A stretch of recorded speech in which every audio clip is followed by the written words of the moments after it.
Welcome back, everyone, to the grand finale here of Hearthstone Grandmasters for the Americas. It's the first season of 2020. We're going to have 2 seasons scheduled to find 2 players to go to the grand finals or the global finals, which is now becoming the world championship. And it's down to be between 2 players in Eddie versus bloodyface. Two Yeah. players who are, very skilled and have been super consistent. But the thing is, they've been the most consistent in their region for quite some time. Eddie has made top 4 of every single playoff, so it's only fitting that he has this opportunity knocking at the door. Twice being to playoffs, twice getting knocked down top 4. And then bloodyface, it seems like he is always just a threat for every championship finals. He was second in the world last year at BlizzCon, and then was able to make top 8 at the 2019 championships and back in the beginning half of 2019. And he also has made it to back-to-back championships, even the ATT year before that. This guy is so consistent and so good. And what's most impressive part about everything going into is that bloodyface also is one of the most independent players in Hearthstone, period, at the highest level. A lot of people have these practice groups, and they kind of feed back off of their ideas and sometimes, help each other with weaknesses, but sometimes become echo chambers. Bloodyface largely is his own independent player. Of course, he does have his own practice part. It's not like he never plays Sure. with people, but he's definitely one of the more free-thinking, individual-minded players in competitive Hearthstone, which I respect a ton. Yeah, sometimes it gives you a little edge here too. If your mentality is something that's in game is something that's slightly different than what the standard practice sort of decision making is, it can throw your opponent for a loop once in a while. And the consistency speaks for itself. Both of these players, though, Eddie and bloodyface, 5-2 in the round robin. So coming into this one, about as good a record as you could have, aside from a couple losses there. Taking a look at some of the decks, we're going to see bloodyface always has that Galakrond Secret Rogue, which looked pretty good. I mean, he can kind of make any deck look good, but today especially, I think that deck has looked fairly solid. That's right. So, taking a look at how the lineups are shaping up, you did see that difference between, having decks like Rogue in the lineup has really paid off for these players. They're the 2 players that have similar lineups with Demon Hunter, Warlock, Rogue, and Warrior, and I'm convinced that was the lineup to bring this weekend. I've been kind of talking about how my opinion on Rogue has been shaping over the weeks, and Sure. heading into this weekend, I thought Rogue was the bring before the deck. And it feels interesting to see both these players also kind of back up that ideology. Also, it's not a surprise that these 2 players were also on a grassroots organization on Lazarus before the season started. Obviously, they're free agents now, so I mean, these guys are very talented Hearthstone players. But they used to even share that bond and practice. So it's really cool to see teammates also go up, or former teammates rather, go up against each other. Yeah, that's always a little bit extra fun. Used to see that a lot in StarCraft 2. That both you and I casted back in the day. And when you do have teammates or recently former teammates playing against each other, there's this extra level that goes into it where you've played against somebody so much that you are more familiar with what tendencies they have in certain situations in certain games. So then it's a matter of do you do what you usually do, or do you switch things up a little bit? So there's that extra layer that goes into it, which means that this series is going to be really complex, really fun. That's right. So, going into it, we're going to see what looks like to be a Rogue Mirror. So I hope you're ready, Doa. I don't think we've casted a Rogue Mirror all weekend. I can't think of the last time we did one. Yeah. It can go really long. It might actually be one of the longest matchups that you can have in Hearthstone right now. And if you don't believe me, just wait. Just wait to see. Identical lists too, I believe, between these players as far as Rogue goes right now.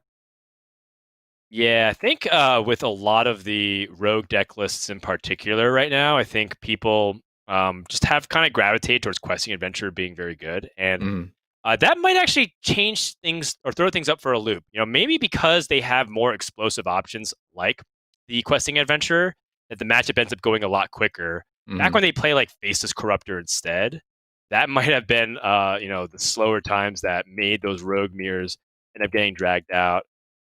Taking a look at their deck list, and it does look indeed very similar card for card across the board. Yep.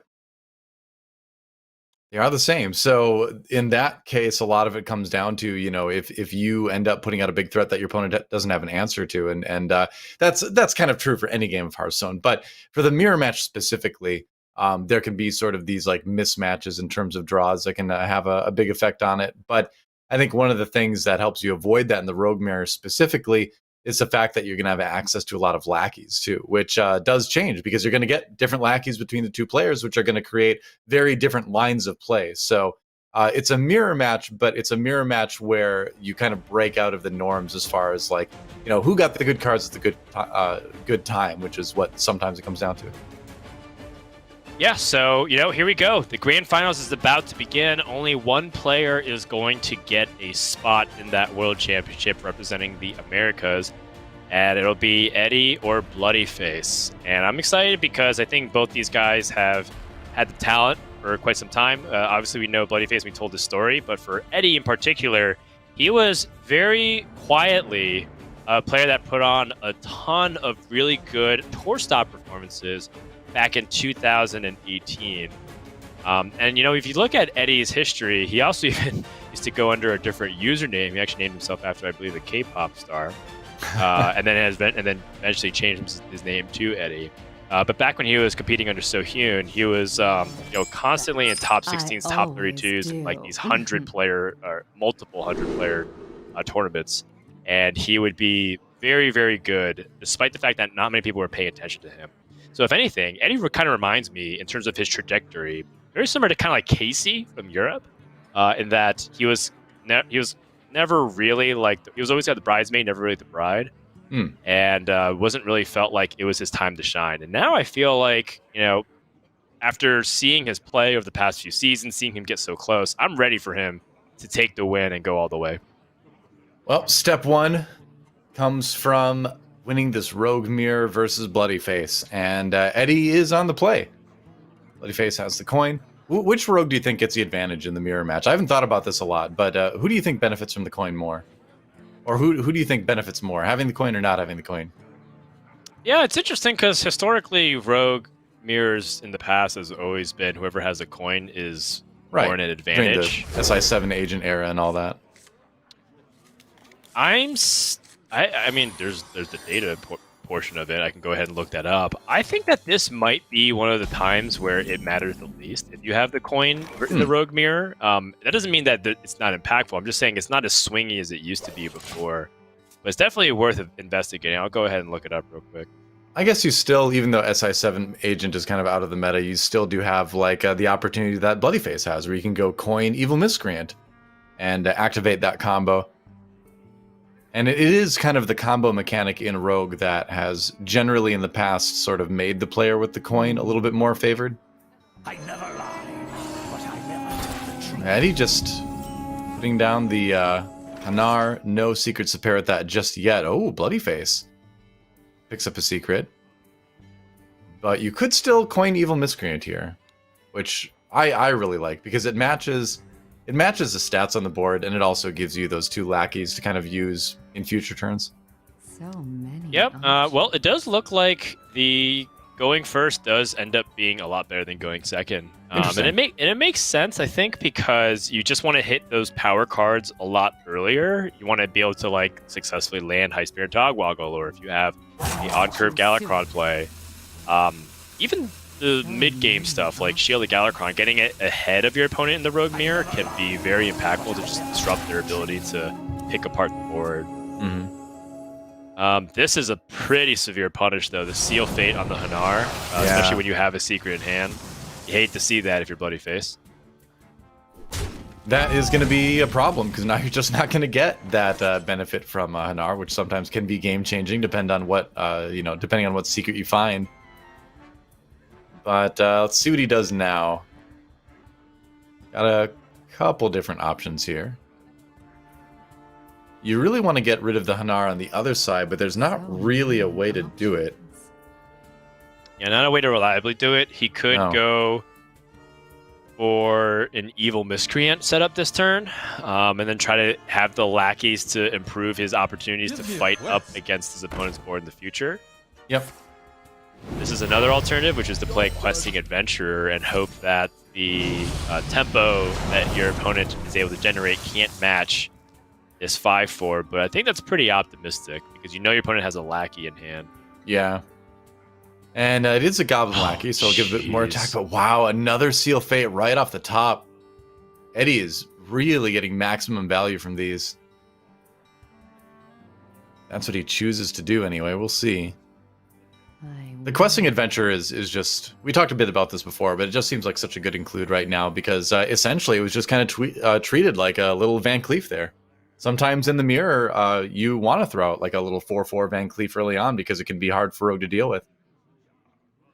Yeah, I think, although this matchup tends to go a lot of times to the distance of it comes down to trading a bunch of small minions and kind of a war of attrition, it does feel like getting that early game board presence can have profound impact for how the game ends up developing. So, in this case, Eddie doesn't get to play as proactive as he wants to. He has to Seal Fate. He doesn't really get the chance of playing like Evil Miscreant. Yeah. Or in this case, he could he could deal with it a few different ways if he doesn't want to Seal Fate. I believe it's a Bone Wraith on the other side that the Pharaoh Cat gave Eddie, and that's another card that can just be annoying for Rogue to deal with sometimes because it's kind of a sticky taunt minion. But just goes ahead and does the damage to the questing adventure, has to give up Pinar for that. Eddie does not look happy about having to do that, but better than letting it live. You're not happy. The thing is, I think he was really heavily debating if he wanted to play the Goblin Lackey setup, but by doing that, he probably should have sealed Fate first just to see if he got a Lackey that would help him deal with it. Right. In hindsight, he actually didn't get it because his Hanar is at 1/3, so if he got a Titanic Lackey, he would have been at a 1/5, which so he gets traded in. But it's, small things like that the players are always trying to optimize. Right. Some pretty good stuff. Some good choices for bloodyface here. Preparation is a card that some people have just been simply including in rogue lists right now, and having another Shadow Step is always good. Yeah, Shadow Step seems to be the highest power level just by itself. Yeah, it seems like the natural choice. Yeah, you have a bunch of lackeys, and next turn you could play something. I'm curious if bloodyface was entertaining the idea of Shadow Stepping now. Because next turn, it does feel like he would want to play Shield of Galakron, which doesn't give him the opportunity to play a Lackey and Shadow Step it. And if he does end up going for that route, then he doesn't have a guarantee to play High Spear and Togwaggle on 6 either. True. And in this mirror, it can sometimes start to get very snowbally, where it's like, if you play High Spear and Togwaggle early, and you get your treasures, you get discounts. Those discounted cards get you tempo, and maybe even find other discounts if you say, for example, Spear Togwaggle into Galakron. And it can kind of lead to a tipping point where your opponent just has way too many resources compared to you. Yeah. Well, plenty of resources for Eddie right now to try to decide, but it's almost decision paralysis, as there's a lot to think about here. In terms of what's gonna... Yeah, I like this though. Being proactive, I think the most important thing to think about in a matchup like this is what can I do that's best on the board? Sure. And what can I do to best set up for my next draw? And in this case, Eddie sets up a Lackey, so he's presenting the threat of a High Spear and Togwaggle. But bloodyface can actually go ahead and pick all this apart. He has a second Shadow Step, by the way. Yeah, Druin. And that does help him handle the Bone Wraith in a situation where normally you'd think it'd be pretty tough to get rid of a minion like that. And I like that Eddie traded with it too, just to make it not prone to a Seal Fate play. Shadow Stepping the Miscreant now, and Witchy Lackey. Pretty good lackeys. Titanic Lackey makes it hard for Eddie to cut through, and then he can go ahead and dagger down this last Goblin Lackey. Yeah. Witchy Lackey is cool and all. I think that just prioritizing getting the safest board for High Spear and Togwaggle is on bloodyface's mind. You can see that that second Shadow Step really made good use of those lackeys. Right. Don't let the door hit you. All right, able to punish this a little bit by Blackjack Stunner on the Evil Miscreant, but then again, that just gives your opponent the ability to play the Evil Miscreant again. Yeah, Evil Miscreant's finally kind of at a fair mana cost, so to speak, but this High Spear and Togwaggle is pretty devastating. Eddie also still isn't isn't really developing much here. Every turn, he's kind of like putting out 1 or 2 attack on the board, and like passing over to bloodyface. Job done. Wonder if, because he's invoked a couple times, so I wonder if maybe Kronks is the play here. It's also just his best minion. Like Yeah. everything else kind of puts out a 1/1 or 1/2 with like potential benefits. Right. He has also praised Galakron, so Kronks does get him like that Galakron in hand, does kind of get those invocations started. It's just that he's pretty far behind. He hasn't really been playing any invoke cards besides the Seal Fates. So, actually played 2 of them, right? So he actually is pretty close to getting Right. 4 invocations. Well, that's why I'm kind of advocating the Kronks here, because you're pretty close to being able to play a fully invoked Galakron, so why not make sure it's in your hand? You Well, do feel like maybe you're kind of throwing away the 6/6 a little bit, and if you naturally draw it, that's fine. But yeah, those are all valid questions. I think that the most important thing to think about is that he might just fall behind on tempo. He knows, like he could play Kronks, but his opponent's about to play the battle cry of Galakron, which is to draw cards and play them for free. sure, So I think he's trying to set up his best possible board first. It's just too slow, I think. I think that's just what it is. Oh, wow. fair enough. Wow, that is definitely a good card to pair with the wand. Mm-hmm. You do kind of need to find a way to deal with the board too. Interesting. Yeah, so free shield and free flick. I will act as your So Pretty the solid. shield is going to be played for sure no matter what. Yeah. Ethereal Lackey can give you more opportunities to find a useful spell, obviously.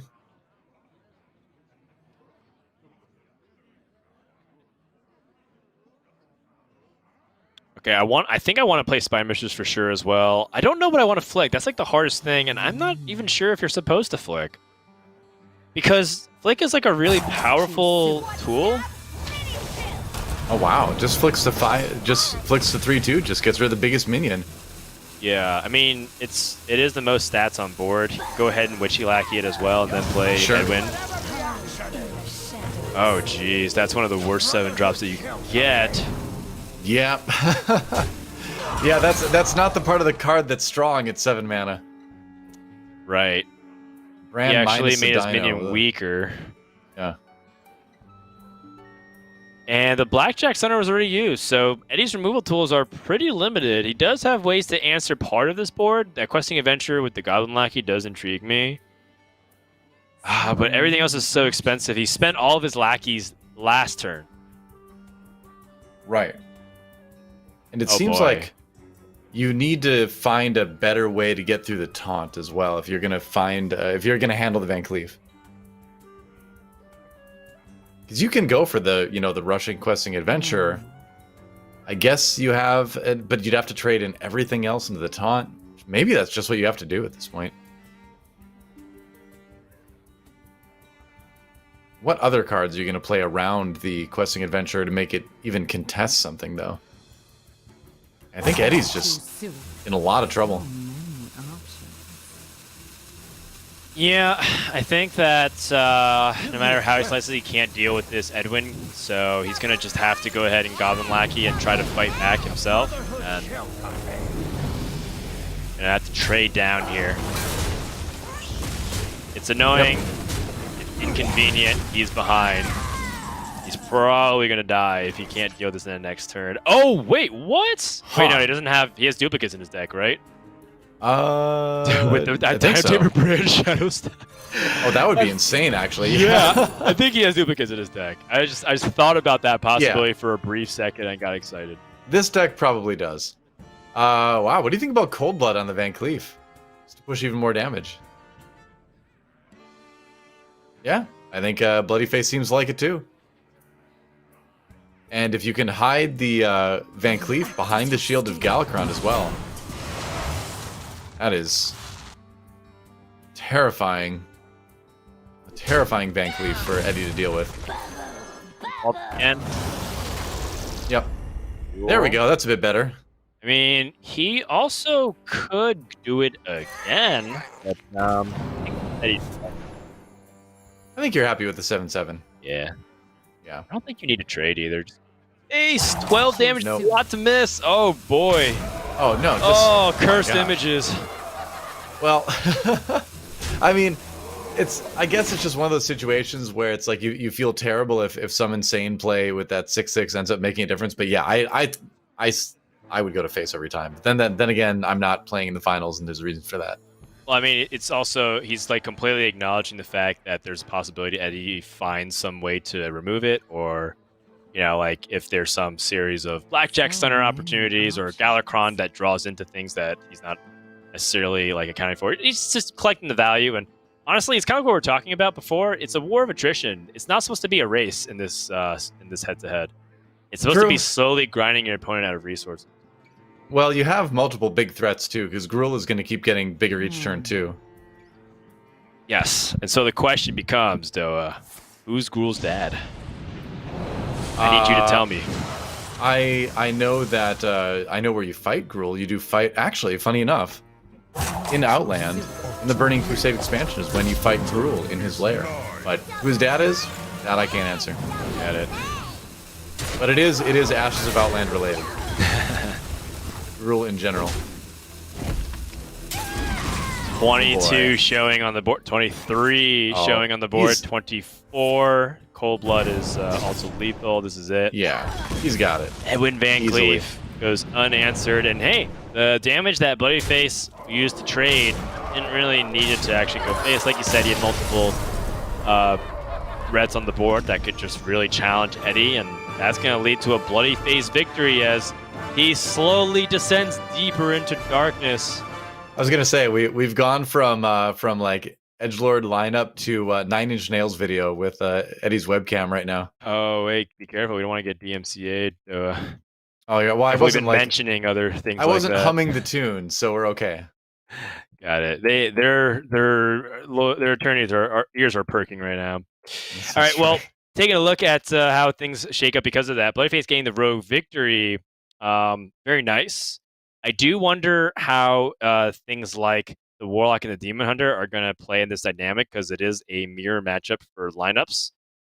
Which again, if you're just tuning in, it's we saw a bunch of different fort decks that were attempted: Druid, Hunter. You know, other people are really trying to make classes work in other regions like Paladin even, but it does seem like Rogues is very consistent right now as the fourth deck. You know, we did have a mage be part of the lineup that won Europe, so maybe there's something to that class. I don't know. I haven't seen it in Americas for a while, but it's out there. Yeah, I mean, Puzzle Box of Yaxaron is just a silly card. It's so strong. It was it's extra so silly today. Powerful. It's so consistent at what it does, which is like kind of the most shocking aspect of it. Yeah. It is disturbing. But it's also really fun. I don't mind it. I don't mind watching it anyway. Bloodyface is bringing his Demon Hunter for the next game. Needs a winner of that, and with Warlock, if he wants to become the Grandmasters Season 1 champion for the Americas region. Off to a good start. It feels really good, too, winning the Rogue Mirror, because mirror matches like that are, I think, some of the most traumatic games to play. And so getting that behind you... What's that? What do you mean by that? Just because sometimes you feel like, you know, if you have access to the same cards, that it comes down a lot more to the draws than to the player's skill. And although, like I mentioned earlier, I think the Rogue Mirror is one of those matchups that that doesn't apply to as much. It just can feel like worse sometimes, I think. Based on my own experiences, but then also what I've heard other players say in the past. Years ago. Are you talking about... So you're saying for which mirror in particular? Just mirror matches in general. Oh, that's really interesting. It's really interesting because most people consider mirrors to be the most skill testing, if anything. I think they can be. Because you have the access to the exact same resources. Yeah, just because the playing field is even. It's like the most... Like, it's supposed to theoretically be 50-50. Sure. So I think that's why some people consider mirrors to be very skillful. I think it's even. Well, I think it's even, but it's not even. Because, yeah, you have access to the same resources in the deck, but sometimes the order in which those resources are drawn can have a bigger impact than in other matchups. I mean, that's fair. We've definitely had like metas where mirror matches felt very draw dependent, like Highlander mirrors. That always felt like, I mean, if you just look at Highlander Mage mirror, for example, that kind of feels very similar to that. Right. I will say I think this meta is particularly good for having more even mirror matchups. Yeah, I mean, that's definitely something that I think people are talking about, how in a lot of mirror matchups people might be approaching it wrongly or incorrectly, as been pointed out by a couple of Grandmasters. But either way, we're not going to see the mirror for this game. We're seeing a Demon Hunter versus the Warlock. bloodyface off to a pretty fast start. He does have the Gladebound of Death ready to go, but outside of that, his hand does need a little bit of help after the second turn here. Yeah. So possibility to just Nether Breath this Battle Fiend, just to get it out of the way, might be the way to go here. And, you know, maintain your hand size a little bit more. We've seen Warlock players be pretty greedy, though, in this situation, and just go for another life tap. Just count on getting the healing later on. So I wonder what Eddie's going to choose.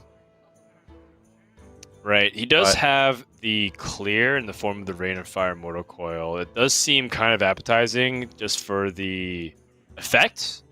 The efficiency of it feels like a pretty significant detriment. You don't get to hero power, and you do get to replace the Mortal Coil, but it feels so much better than that. Yeah, I suppose. You're only down one card either way, you know, effectively in your hand, so I think the whole board is nice. So, bloodyface now. Yeah, not really a super appealing play this turn, so might as well Spectral Sight, see what you get. This is kind of awkward because he doesn't want to attack because it snaps the last year ability off the Umberling, and then he can't Gladebound Depth on the next turn, so it's a little bit awkward, but he does have Second Slice, and so if he does choose to use the Second Slice, he parts ways with another pretty good tempo option. But that being said, you know, the Demon Hunter wants to try to press in as much as they can. Yeah, for sure. Oh. It's your most consistent way of winning is just running over your opponent, but yeah, Keldan, Moarg drawn as well, so Eddie with plenty of resources. Yeah, that Moarg is pretty big. That means that Eddie gets to rebound up to 8 life if he so chooses. Our enemies will fall. Yeah, and this is kind of what you're concerned about, right? If you're the Demon Hunters, if you make a play like this and then this happens, you're like, well, there goes all my damage and then some, and I have nothing on the board now. At least he's got Altruis for possibly a big turn much later in the game. I mean, yeah, that's something that he will keep in mind. For now, he does have an opportunity just to win back the board immediately with Frozen Shadow Weaver, Beam Psychic, and Eye Beam. That looks good to me. Demons. Freeze the face, because obviously he wants to kill off this Moarg Artificer. It's actually kind of a high priority to remove Moarg Artificer, because you leave it up, it just ends up kind of just destroying the rest of your board with any spell. Right. Yeah, way too dangerous to leave up for the Demon Hunter player for sure.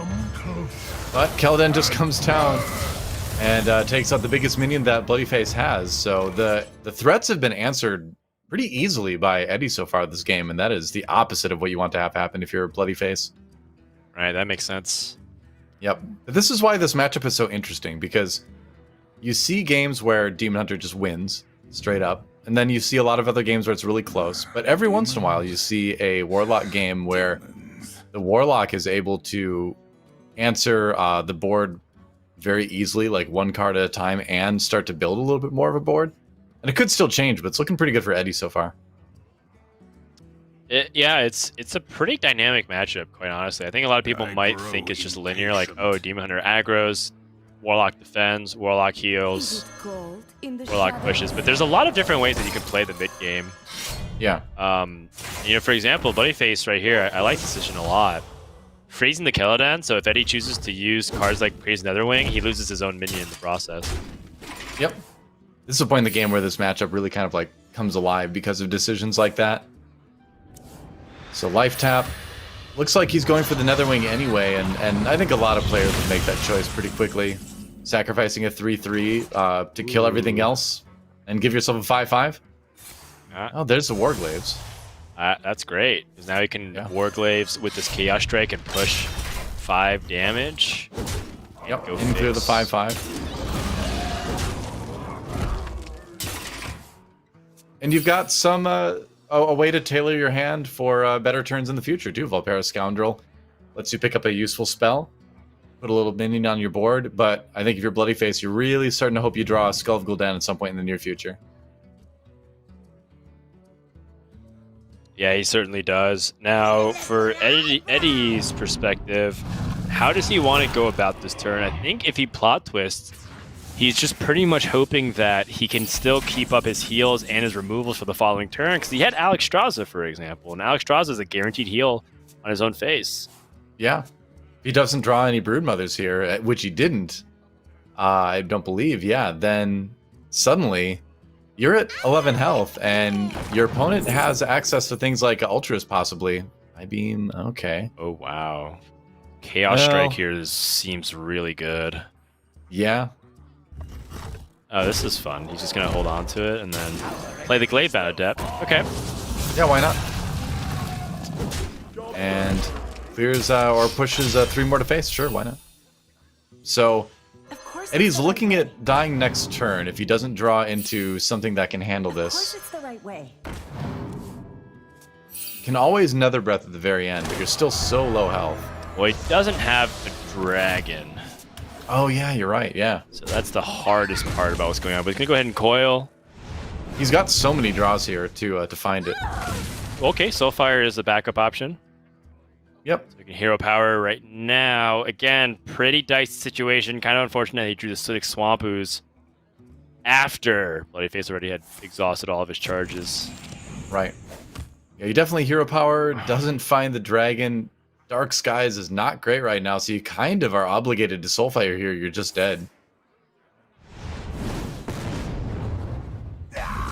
Loses a Swamp Ooze. That might be impactful if there's another Warglaives drawn by a Bloodyface. And does he have the finish right here? You need a lot of help off the top of his deck. And that's what Bloodyface is thinking about. He's tapping deep into his pensive. I feel like you got to go for it right now. This is going to be your big opportunity, right? Oh, that's a third card that Fiend? clears both of these minions. Okay. I got you, friend. That's actually kind of ideal. Lets him squeeze in everything. Yeah. Didn't draw any more damage. Like a second slice would have been lethal there. Oh! But... The dragon! Oh! He gets it. That's huge. That's so much healing now. Well, it's a little bit of healing anyway, which might be just enough. That's big. Oh my goodness gracious. Wow. All right. Now that's a lot of healing. That is huge. Abyssal Summoner, Marg Artificer, and Nether Breath.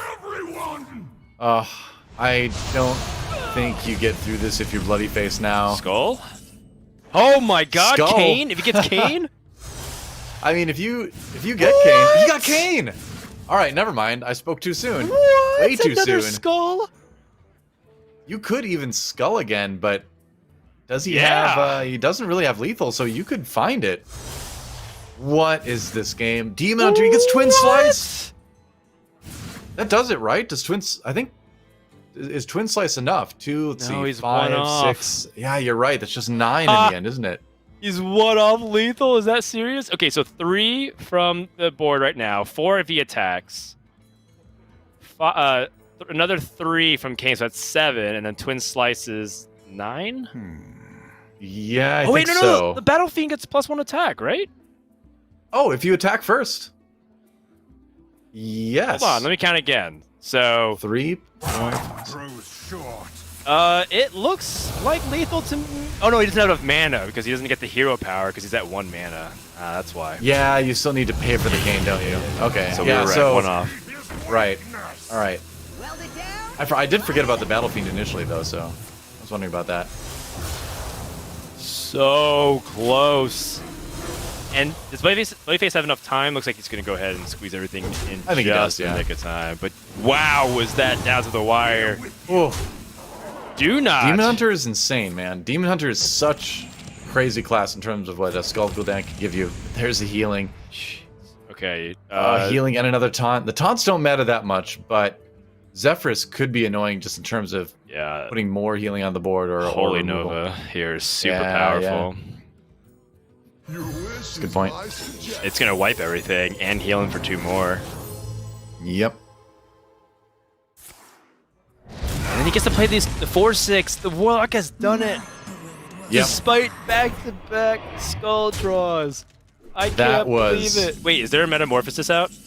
I was going to say, Metamorphosis is still in there, but even if he would have drawn it, it would have been 3, 4, 5, 5 plus 5. Yeah, he still would have been 1 short with the Metamorphosis, I think. This is 8 damage. Okay. Orglave's Hero Power Second Slice. He's Pain. not dead yet, actually. So there's still actually an opportunity for him to win this game. I guess you just throw all the damage you can at them right now. Do you go all in here, or do you just wait one more turn and cross your fingers? All right, I think you he's go going all for in. it. You go all in, push damage to the face. If your opponent's got it, he's got it, and it's kind of likely Eddie has it, right? Yep. Yeah, if you don't do it now, when would you? Yeah, clearing off some of the minions makes it harder for Eddie to deal with the cane. Yep. And you can go face. I think you want to keep that last charge of the weapon. Oh, the last slice. The final slice. All right, brings Eddie down to 3. Alex Straza. Oh no! Oh, he finds it. It's almost like So Frodan close. summoned the card into being. Yeah. And for what it's Bloody worth, Faces. it looked like Bloodyface wasn't going to win next turn anyways. So, He's receded totally into shadow at this point. that's right. He's letting the hatred consume him. Apparently. That's right. I am one with the shadow. Well, that's the wrong Blizzard game. Never mind. All right. Well, Eddie ties up the series with a win.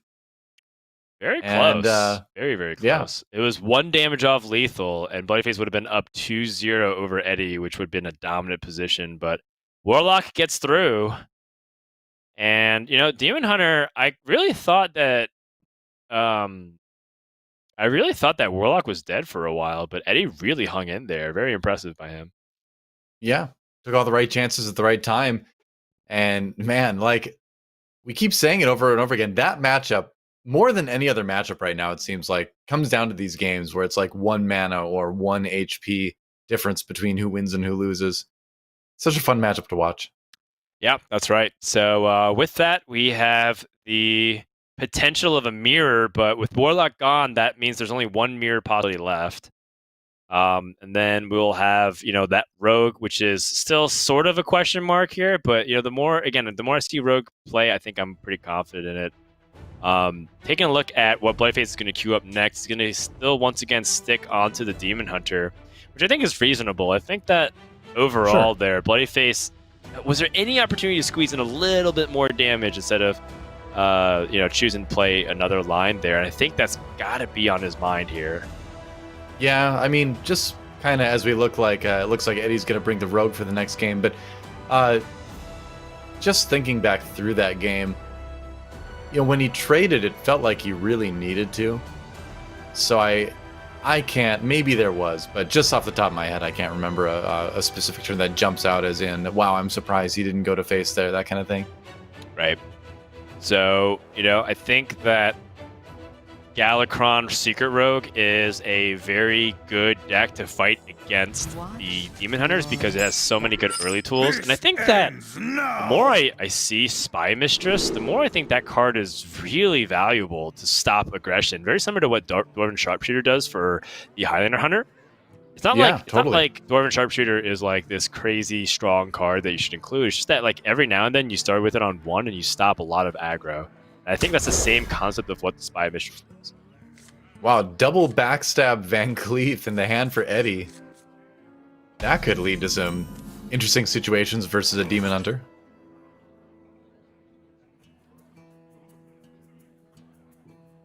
All right. Even something like Coin Van Cleef, honestly, is strong versus Demon Hunter.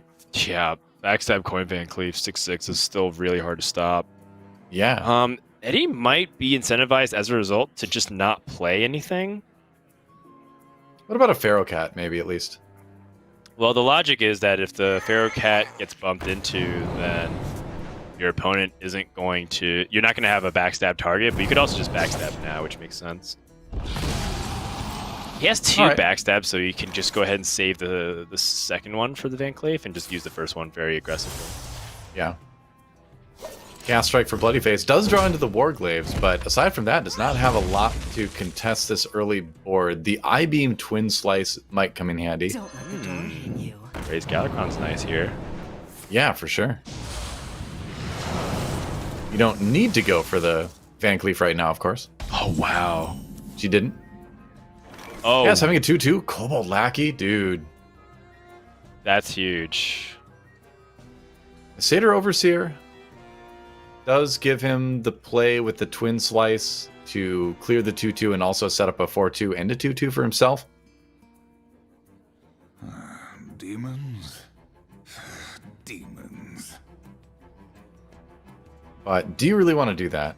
All I see Not being able to play the Beaming Sidekick feels kind of bad, but I think you need to kind of seize the initiative. This is such a dramatic swing. I think Bloodyface is in serious trouble now.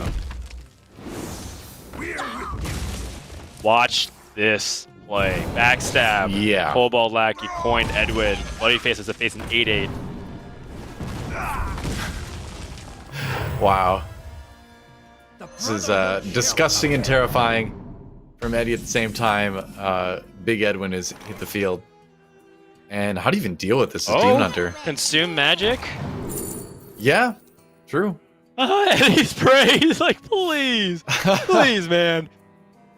Mystery choice. Do it. Mystery choice. Soul Cleave is also a possibility, but Oh, okay. coordinated assault. Okay. Or coordinated strike, rather. So he did go for the mystery choice, but didn't find the consume magic.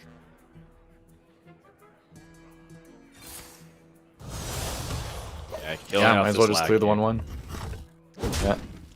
And so the downside of Eddie's play is that he's fairly all in. He doesn't have any good plays. He's just going to go ahead and play the top card of his deck here. This is pretty annoying for Bloodyface because I think the thing that's on his mind is Dirty Secrets. Right. Ambush is annoying too, though. You run into a situation where suddenly that poison minion deals with, Gladebound Adept, deals with anything, obviously. So both secrets kind of annoying for Demon Hunter to handle at this point. Well, he's got the clear now. He plays Coordinated Strike, Beaming Sidekick, and I-Beam now costs 1. So with the 3 attacks from the Coordinated Strike and the I-Beam, that does total to 8. He will be invoking, though, this ambush. Yeah. It does require everything, and you do leave a 2/3 on the other side, but I think if you've got a chance to kill the 8/8, you probably need to, right? I mean, he could save it and use his Twin Slice here and his own hero power if he wants to use his own face to do it. Ugh, you're down to 9 at that point, though. Yeah, It just seems risky, huh? Yeah, Eddie, of course, unhappy to see this because he's invested everything into it, and that I-Beam is massive. Yeah, Demon Hunter can find a lot of ways to fight back, but yeah, Blackjack Center does not help Eddie that much. Oh, jeez. Okay. This is bad. Eddie went super all in, and he's kind of not been bailed out by the top of his deck. If that was a Shield of Galakrond, I'd say that he was in a really good spot. But he drew the opposite end of his deck. Yep. So, at this point, it kind of seems like what are the threats going to be for Bloodyface, and can Eddie handle those? Because if it ends up being like a Gladebound Adept or something, well then Flick is great, right? On turn 6? So there's a couple scenarios where Rogue still looks okay after this turn. You do have a pretty big health lead too. But Demon Hunter can be much more explosive too if they find like the Skull of Gul'dan or something. Oh, jeez. Wow. Wow. Oh yeah. my gosh. That Sato Overseer draw is so big because now Yeah. Bloodyface can just go for next turn. However, there is a Flick Sky Shiv. Don't let the door. Yeah, that's what I was talking about, where Flick answers a lot of Demon Hunter threats pretty well, because either you've got a bunch of the same thing in the Satyrs, or you've got like a Glavebound Adept, which you feel pretty good about killing off. Well, some other interesting decisions to be made here between all of these dragons.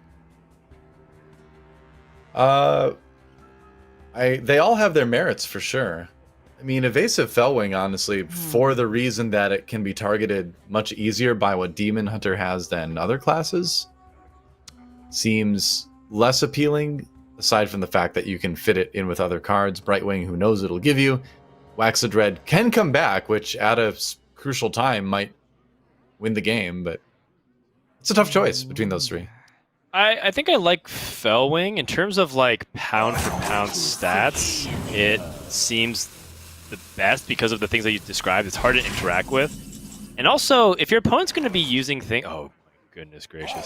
If your opponent's going to be using things like the Warglaives of Azzinoth, it feels like you want to make them trade a bunch of their life. But I guess at the same time, you know that your opponent's probably going to Warglaives this turn. Yeah. I just see that like Feywing, and I think to myself, oh, well, that looks like a great target for Glavebound Adept to kill very easily. That's a good one. Glavebound Adept is very much a threat. Yeah. Wow, that is a lot of Satyrs, though. But, like you mentioned earlier, Flick handles pretty much all of this. Wait. Oh, jeez. Huh. Okay, so Flick has to come down. You can't just let all these 2/2s survive. Yeah, you're eliminating such a big part of your opponent's board with one card. Unless the alternative is to flick the 4/2 and then Shadow Step the Flick. Yeah, you couldn't play him again, though, so you're still looking at like 8 damage minimum, right? Yeah, but you're at 30. Yeah, if there ever is a time to take 8 damage, it would be now. Maybe, are you supposed to just play like Evasive Draconid and let your opponent just crash into it with a bunch of stuff? Options. Because Evasive Draconid kind of feels similar to the like Sky Shiv. Your opponent's just going to put a bunch of 2/2s into it.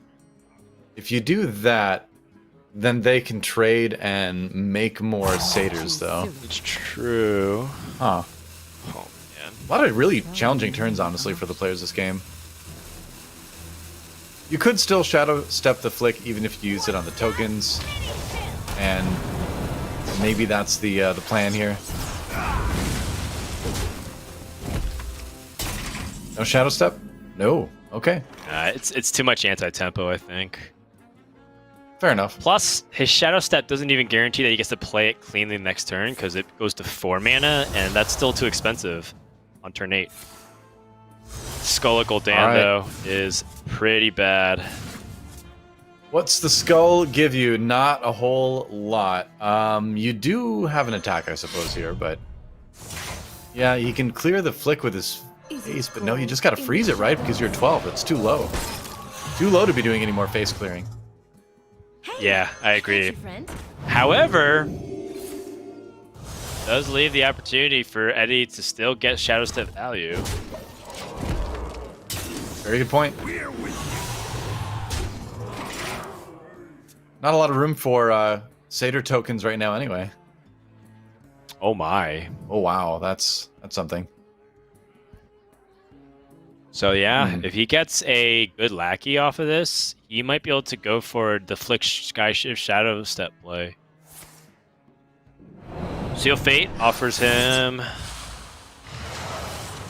Guess I'm looking at Kobold Lackey being the best. Okay, that's also reasonable, because then you can Shadow Step the Flick, use it, then immediately use the Witchy Lackey here. Yeah. And might get something with Rush after that, or just something huge.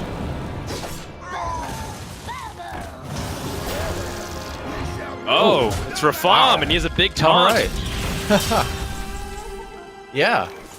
Big stats and taunt. That feels good. You regret not killing that 4-4 now, I bet. But I mean, how are you supposed to Seriously. use that? Well, I mean, you'd be down to 8. You know, if he had done it, it would be rough. I guess that's Okay, that's good. one way. I mean, that's one of the best draws in his deck. Yep. Eddie is now under massive pressure. It's so interesting to see the swings. Both players just look agonized constantly by whatever their opponent's drawing. I like going into face for bloody face, because even though he's down to 5, Rogue doesn't really have a ton of damage from the hand anymore, since Leroy's exited the standard card pool. So you're probably safer doing this in this matchup than you are in some other ones. Eddie's Rogue deck, like you said, doesn't have that burst damage. There's no Eviscerate to be afraid of. He knows that Galakron is, I don't believe, fully invoked, so he doesn't need to worry about that and getting hit in the face for 5.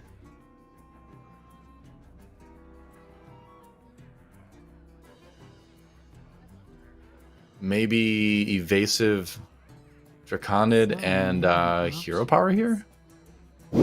It's really tough. The evasive Draconid does make sense to me, but also you can just go ahead and play Rab Golem. Both of them kind of introduce taunts. Yeah, and having Reborn on your taunt is pretty sick too. I think Eddie's logic might be that he still has enough HP. I don't know, actually. Draconid probably is more important to play, because if his opponent gets like another damage source from the hand, I think he dies. Yeah, this is the only play that I think you can justify. Oh, an I-Beam doesn't really hit anything. No, you can't. I was excited for a second. I was like, oh, wait a second. Yeah, you can't target it. Can't target the 7/7 with it. What he could do is target his own minion with it, but I think it's a little bit too fancy of a play. Again, you're not worried about your own life total nearly as much. Yeah, at 5 health or 8 health, it doesn't make a big difference right now in this matchup, I suppose. It's coming down to the wire here, Doa. If he gets a lackey to answer this battle feed, great. If not, he's in big trouble. In fact, if he doesn't find a lackey to help him with the state of the board, there's going to be 8 power just showing. There's 6 here and 8 power, and then if bloodyface finds a way to get through the shield of Galakron, which we know he has the I-Beam, it could spell the end. All right, what's the lackey? Ooh, that is good. Unless it finds another taunt. Okay. That is probably not going to be too helpful. This is a situation where Eddie has to think if it's worth playing the Wax Dread versus playing the Secrets, and that he knows about second slice in hand. Yeah, I guess playing Waxadread does at least guarantee that you'll win the next turn if your opponent doesn't kill you, in most cases. Right. So there's that. Yeah. Faceless Lackey doesn't guarantee you, because it might summon a 1/1, and that might be too weak. Yep. Yeah, I think you have to go Waxadread here. That makes the most sense. So you have to be like, all right, if you don't win, I'll win. And Spectral Sight could still draw into something. Yeah. Oh, I think that's it. Yep, right? That's it. Yep. Metamorphosis. Yes, so he's second slice, I-Beam, trade, Metamorphosis, hero power. That's going to be it. Yep. Enough to get through the taunt and do the damage. Yeah. Eddie's just shaking his head, but what can you say? This is one of the reasons why Demon Hunter is so strong, because you have that cheap card draw and Eddie not even waiting for it. And bloodyface. Game away now. That's right. 1 game away from being able to go to the World Championships again. That'd be the second time that he's qualified for it in 2 seasons. And he did pretty good there last year, didn't he? So he did all right. Yeah, second place is not bad. So I think he definitely wants to get back there and get the win, you know? Yeah, he was bested by VK Lion in the Global Finals, as many people can remember that. One of the most iconic moments, I think, of the year in the entire industry. But it's definitely like a situation where it looks Bloodyface is favored to go through. You only have to win 1 more against the 2 decks from Eddie. And what an achievement that would be, to be able to do it back-to-back seasons. We talk about the difficulty of being consistent, especially because people are talking about this current meta game, right? We've had Grandmasters speak out saying that they feel like in this meta, it doesn't favor their skill sets. They feel like it's too difficult to be consistent. And either bloodyface is the luckiest guy on the planet, or maybe he's actually found some secret sauce in the code. And it could be a mix of both. Who knows? I think he's just an extremely good player, and we've seen that. We've definitely seen that today, and seen it all season. And he has to get a win now with this Quest Warlock to get that ticket to the World Championships later this year. Eddie, though, still a threat. Still 2 strong decks to use. Yeah, that's right. And I was listening to what the game... Okay, so it's going to be versus the Your Rogue. soul shall be mine. And this could be it. Could be the last game of the season here in Grandmasters Americas. That's right. This could be the very last moment here, or the last game, rather, as bloodyface is on Quest Warlock. And Quest Warlock against the Rogue, I mean, it's got a lot of time because Rogue isn't going to burst them down, and Warlock has access to cards like Twisting Nether and Keladon. So you can build your big Van Cleef with your Galakron plays. Right. But, I mean, Warlock might be able to answer it. So I personally think the matchup is slightly Warlock favored at the high levels, but at the same time, it kind of shows that it's very even. So I think that there's a lot of players who might disagree with that and say that it's either even or slightly Rogue favored. It's interesting. I think on paper, the first gut reaction would be to say that it's Warlock favored just because of all the removal, So it would seem less likely that a big minion would stick. I mean, unless it came really early. Rogue also just has a ton of, really annoying things. Warlock can't really win reliably through tempo against Rogue, I think, because Rogue has access to so many different tricks to either, one, buff their board, and also can't ignore the threat of Questing Adventurer. Sure enough. And then the second thing is that, Blackjack, Stoner stuff make Abyssal Summoner really clunky to play. Yeah. Of course it's Well, Questing Explorer to contest the board a little bit. Yeah. I think it's a good matchup. I think this is a good, even matchup if this ends up being the final game. Wow, that is a big plot twist early on for bloodyface. He's on track to complete the quest extremely quickly. Raise Netherwing is a good draw as long as he finds another dragon. And doesn't look like he will. Yeah. So, Eddie, both players having full hands here. Eddie has the Restless Mummy, which is pretty significant. I actually think Restless Mummy might be a good play without actually trading it in, so that way it just becomes a sticky minion that's hard to deal with. So, let's see how Eddie chooses to go about it. He finds the Galakron in hand, which is nice because he's gotten ready that second invocation up. True enough. So on his way to getting that Galakron running. Interesting stuff. Twilight Drake is actually really intriguing here because it's such a high health minion in this case that Rogue is going to be really able to put the hurt on Warlock with it. Good point. You can actually make a case for all those dragons, to be quite honest. Yeah. I think that the Malygos is the weakest case because obviously you don't play with cards like Eviscerate, so how are you supposed to get Malygos value and damage? But Waxed Dread also makes sense to me because it's a very reasonably statted dragon. Also, it'll keep coming back as you draw it. And so constantly, it's kind of like the Ysera Unleashed effect, right? It's like you never know when to predict it, and therefore your removal can't ever be... you can't be fully confident that this was the right time. Sure enough. Bloodyface thinking what the best way is to handle this. Dark Skies, I believe, does clear. Yeah, that's 8. Yep. So it should. Gonna give his opponent another couple cards. Of course it's the right way. But what can you do? So how close is he to finishing the quest? 18 out of 20. So he could get it done next turn. So again, fast quest completion for Bloodyface. Which I think you kind of need. Yes, it is. If you're going to contest Rogue in the late game. To get that finished super quickly.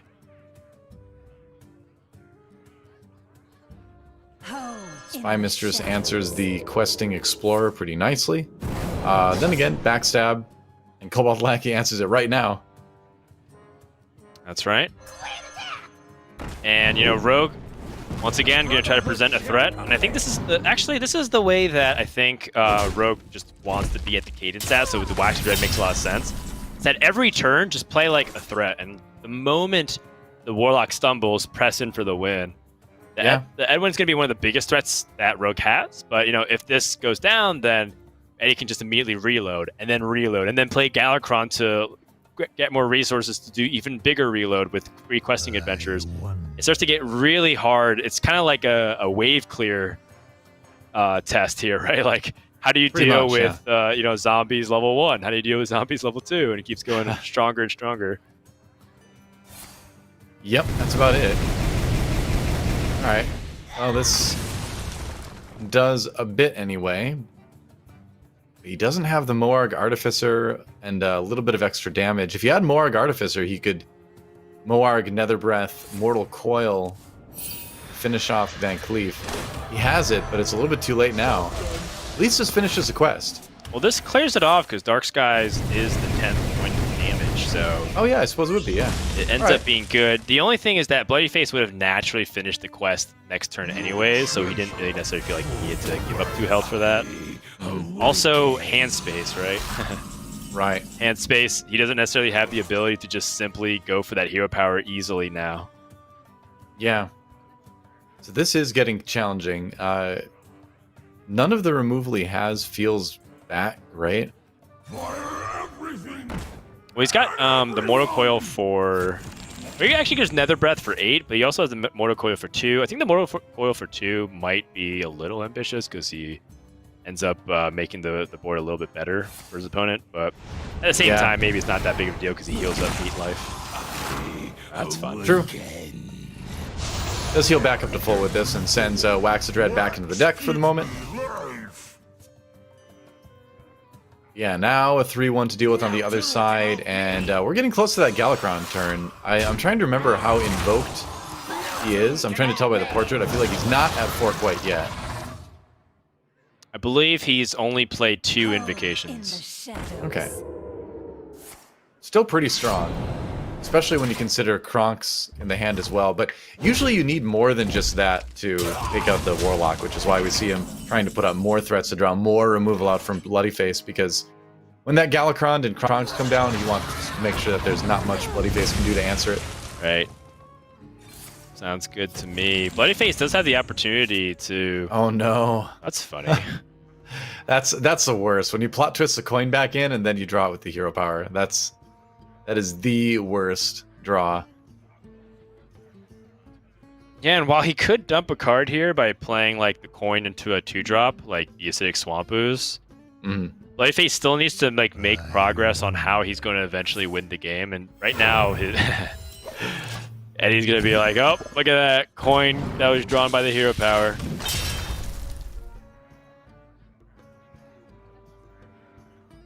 Oh, no secrets to pair with the Hanar right now for Eddie. Yeah, this looks like a Galakron to me from Eddie. It's not ideal, especially after you just saw your opponent play the Acidic Swamp Ooze. You're like, I really want that 5/2 Dragon Claw. Yeah. But hey, you don't really have any progress on the Galakron. You didn't pick up Shield at Galakron or anything like that. Give me a quest. Yep, start getting a bunch of lackeys as well. Wow, questing adventure. Okay. Now this gets interesting because he's going to get the lackeys as well. So this questing adventure could theoretically get pretty large this turn. Yes. Oh, Mad Bomber. Huh. Wow. Blast in the past. So you want to Shadow Step this Lethal Miscreant? I don't think he does because Kronk's is like a lethal setup. Yeah, I was going to say, you want to save it for Kronk's, don't you? Yeah, because Kronk Shadow Step Kronk's is like a very legitimate way to win the game. You got 10 bursts. If you've got a big board. If you've got a big board, then you know that's either 10 bursts from hand, or you can buff everything up, and then you're basically Druid. Right. It's true. Give it like a Savage Roar, Power of the Wild effect. Pretty much. All face? My face! Ooh, I like it. I like the bravery, and there's no Twisting Nether in the hand. He does have a free plot twist, so you could try to plot twist into finding it.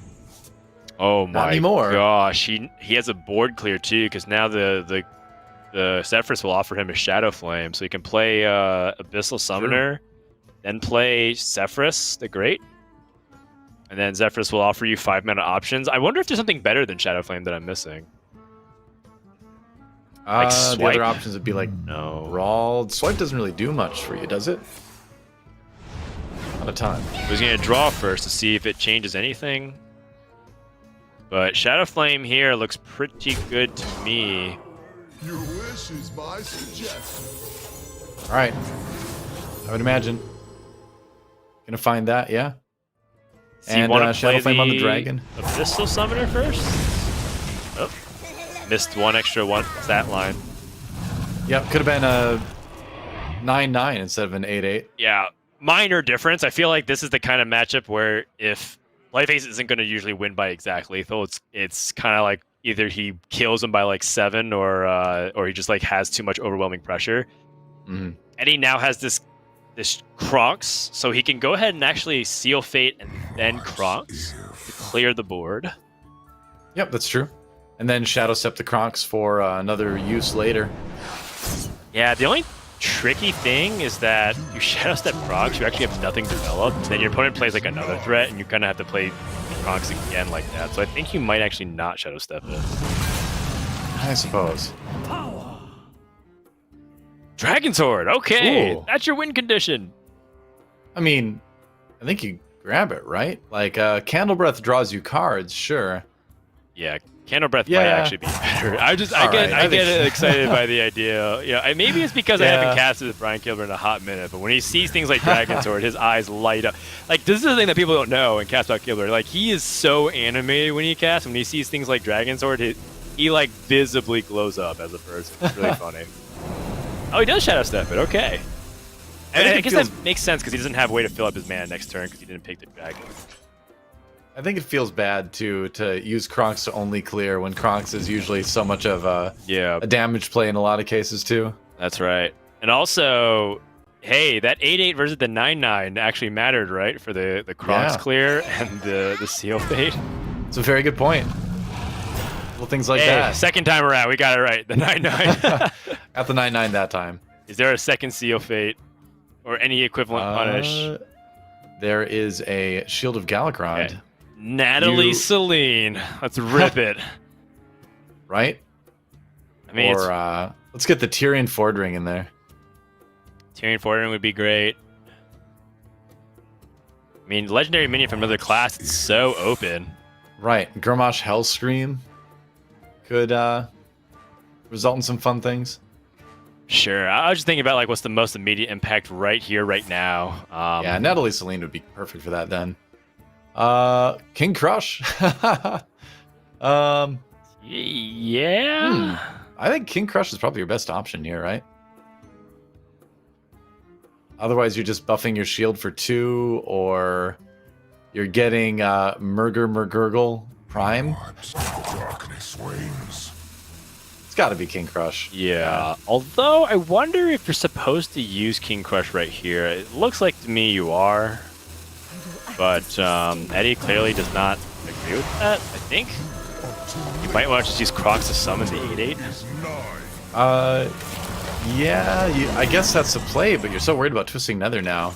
Oh, Has boy. not been drawn. Ooh. Malagos. Wait, What is Malagos Rain of that lethal? Fire? That's what I'm wondering. Yeah, Malagos Rain of Fire, Nether Breath. He has Soulfire. Is that 19? He doesn't have enough mana, I think, if that's the case. Yeah. You'd need one of those to be discounted, and none of them are. But it still is really good. He's got 15 damage just from this. Yeah, you can still just use Rain of Fire to just clear the board. That's right. And Eddie tossing out the well played. He's down to 4 life, but I don't think he can finish this. I don't think so. I don't think King Crush does it. I mean, you could go... you could try to grab a really good secret with Hanar. And in these final moments here, Eddie's going to go ahead and fish, but he can't even answer what's on board. Going to play the Hanar and hope that this ambush might do something. He can also Witchy Lackey and Goblin Lackey. Oh, Freezing Trap. Maybe... No, because you're going to die to Spell Power anyway, aren't you? I mean, he doesn't know that. He's going to try, but Counterspell? No, Freezing Trap has to be it. Because you could Witchy Lackey Hanar into something slightly bigger and then Goblin Lackey it to kill the 9/3, but that doesn't answer the Malagos. That's right. I think his last out was something kind of silly like a eye for an eye, but I don't think that's going to be enough here. Eddie's going to go ahead and try and clear off his board. There's one last hope from this Witchy Lackey. It's got to be something huge. Well, that helps him rush in, right? He's going to be able to kill it off. It does a little bit of damage, and Malagos at least can't kill him because of Freezing Trap.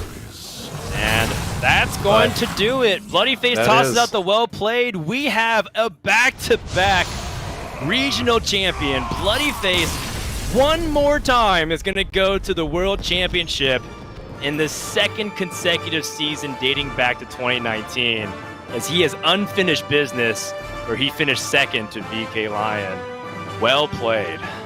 Awesome composure, awesome play from Bloodyface, and I can't wait to see him back at the World Championships. It's very cool when the runner-up, you know they're already going to be back, a chance to grab the title again. That was such a impressive performance. Like it's so hard to just go to the World Championship one time. Yeah, you're looking at how players are posting on social media, saying that their dream is just to go there one time. This guy's getting to go again for the third consecutive possible event in a row, where he got top 8 at 2019 in Taiwan. Then he went to the BlizzCon later that year, and now he's going again later in 2020. This guy has to be the king of Americas right now. I know Saiyan and Muzzy and even players like Eddie have many claims to their name, but Bloodyface, I think after this performance and after this season, has to be the king of Americas. Oh yeah, I think you've established yourself as one of the legends of Hearthstone over the years for sure, if you're Bloodyface. Maybe you already did already, but this definitely helps seal that legacy. And he's going to be a real threat, no matter how the rest of this year goes, to take it all in the end. That's right. That's right. I don't think we're going to have an opportunity for any kind of interview with him, unless I'm mistaken. But it's definitely a great moment. I know we've had some gut-wrenching moments through relegation throughout the day, but you know, you're talking about the storylines that we can focus on for what's moving forward. This is unprecedented. We don't really get to see someone make 3 championship appearances like this. And I know some people might look, it's like a field of 16 players, but just look how hard it is for other players in other regions to get 2-time qualifications. Surrender came really close, but he wasn't able to get there. And that, Bunny Hopper got really close, but he's not able to do that. And Bloodyface, again, put in his name in the Hall of Champions for Hearthstone history. Absolutely. Man, what a great weekend it was of Hearthstone. And I just feel really, really happy that I was able to come in and get to cast a little bit in some really, really fun matches. I'm sure TJ would have been happy to be here as well on a weekend like this, but I appreciate the opportunity. So, yeah. Thanks for having a baby, TJ. Yeah. Shout out to TJ and his wife for having a baby. Bloodyface, I actually just messaged Bloodyface just now because we don't get a chance to chat with him, but he says, I can't believe I won back-to-back. Another chance at Worlds. I'm so happy. And I mean, you gotta be really happy for the guy. Particularly because back in I think it was 15 or potentially 2016. Oh man, my memory's failing me here. But Bloodyface also was exactly like on that cusp of qualifying for America's finals. And then he ended up losing narrowly in the qualifiers. And at the time, he was kind of an unknown. We didn't really know much about him. We knew he had card gaming background. But, over the years, slowly proving himself time after time, coming through the opens. And it's just been super impressive. Bloodyface also says that he feels like he's improved a ton since the last global finals. And he's really hoping to win Worlds this time. And he also wants to give a shout out to Eddie because he was his only practice partner besides Ego throughout GM, which kind of goes back to what we were saying. He's one of the most individualistic players in Grandmasters, which I think is so inspiring. I think so many players, though, think that they have to have like a huge practice group in order to get through. And Bloodyface shows that if you have enough talent and skill and determination, and of course, a little bit of luck on your side, you're able to go through and succeed even on your own. Yep, that's right. It was an awesome match. And, we did kind of see where the play got really intricate towards the end, because again, when you do have 2 practice partners, there's that extra level of mind games that goes into it. But What a great series. What a great day. We hope the players that were relegated this weekend or through the season have a chance to come back. They definitely do. And we kind of look forward to Worlds later to see how the players from all the regions perform. I feel like we're just kind of ramping up Hearthstone this year. That's right. That's right. So we've kind of taken a long time in this little mini post show that's impromptu. I think Why not? That's we're a little bit over time, but I do want to give a big thank you to all the fans that showed up throughout the course of the season. This is our first season on YouTube, and we're going to post all the VODs and everything about it here at youtube.com/Hearthstone Esports. And also, if you want to go back and check out the deck list, the format, or even maybe the upcoming Masters Tour this weekend. That's right. In like 5 or 6 days, we're going to once again start the process to find who is going to be joining us for Grandmasters next season. And it could be players that do well this weekend. That's a replacement for Masters Tour Zhang Shiping.